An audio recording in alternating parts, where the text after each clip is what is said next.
ઔદ્યોગિક તાલીમ સંસ્થા disable Rajkot BT Savani kidney hospital પાછળ મહિલા આઈટીઆઈની બાજુમાં યુનિવર્સિટી રોડ રાજકોટ વિષય સરકારી દિવ્યાંગ બાળકો માટેની આઈટીઆઈમાં પ્રવેશ બાબત ઉપરોક્ત વિષયે જણાવવાનું કે દિવ્યાંગો માટે રાજકોટ ખાતેની સંસ્થામાં આ સાથે સામેલ લિસ્ટ મુજબના ટેકનિકલ અભ્યાસક્રમો ચાલી રહ્યા છે જો આપને આ સંસ્થામાં પ્રવેશ મેળવવો હોય તો તાત્કાલિક આ સંસ્થાનો રૂબરૂ સંપર્ક કરવા જણાવવામાં આવે છે જેમાં ઓનલાઈન પ્રવેશ ફોર્મ સંસ્થા ખાતે જ ભરી આપવામાં આવશે તો આપેલ લિસ્ટ મુજબ જરૂરી પ્રમાણપત્રોની અસલ તથા દરેકની 2 ઝેરોક્ષ નકલ અને પાસપોર્ટ સાઇઝનો ફોટો સાથે લઈ આવવા જણાવવામાં આવે છે અભ્યાસક્રમ તદ્દન ફ્રી છે વધુમાં નીચે મુજબના લાભ સરકાર દ્વારા આપવામાં આવશે મુસાફરી ભથ્થું દરેક દિવ્યાંગ તાલીમાર્થીને મુસાફરી ભથ્થા પેટે માસિક 3000 રૂપિયાની સહાય આપવામાં આવશે સરેરાશ ત્રિમાસિક હાજરી 80% કે તેથી વધુ જરૂરી નમો કૌશલ્ય લક્ષ્મી યોજના આઈટીઆઈની મહિલા તાલીમાર્થીઓને 1 વર્ષના અભ્યાસક્રમ પૂર્ણ થયે 15000 રૂપિયા સુધીની આર્થિક સહાય આપવામાં આવશે વાર્ષિક કૌટુંબિક આવક મર્યાદા 6 લાખ અને સરેરાશ ત્રિમાસિક હાજરી 80% કે તેથી વધુ જરૂરી વધુ માહિતી માટે નીચે જણાવેલા નંબર ઉપર સંપર્ક કરી શકશો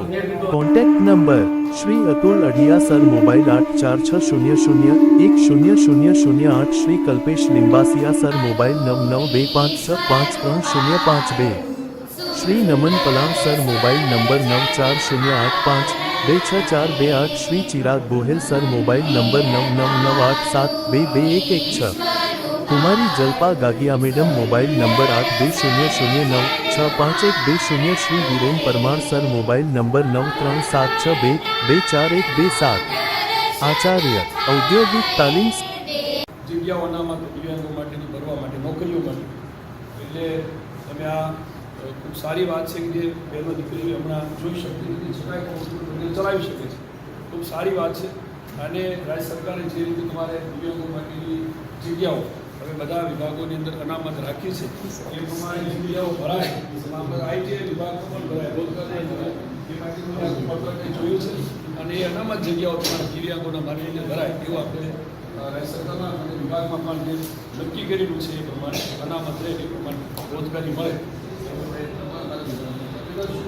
આપણે સાહેબ માટે ક્લેપિંગ કરી નાખશું એકવાર સંસ્થાઓમાં તમારા માધ્યમથી સેવા મળતી રહે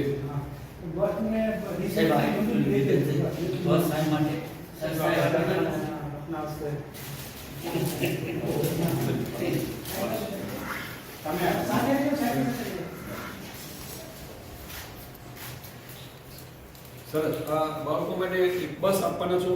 23 લાખની સાહેબ બસ પોતે આપી રહ્યા છે ખૂબ સરસ અમને શુભેચ્છાઓ સ્વાસ્થ્ય ખૂબ સારું રહે અને આવી સેવાકીય પ્રવૃત્તિઓમાં હંમેશા તમારું યોગદાન રહે અને સ્વાસ્થ્ય સારું રહે ભગવાનની પ્રાર્થના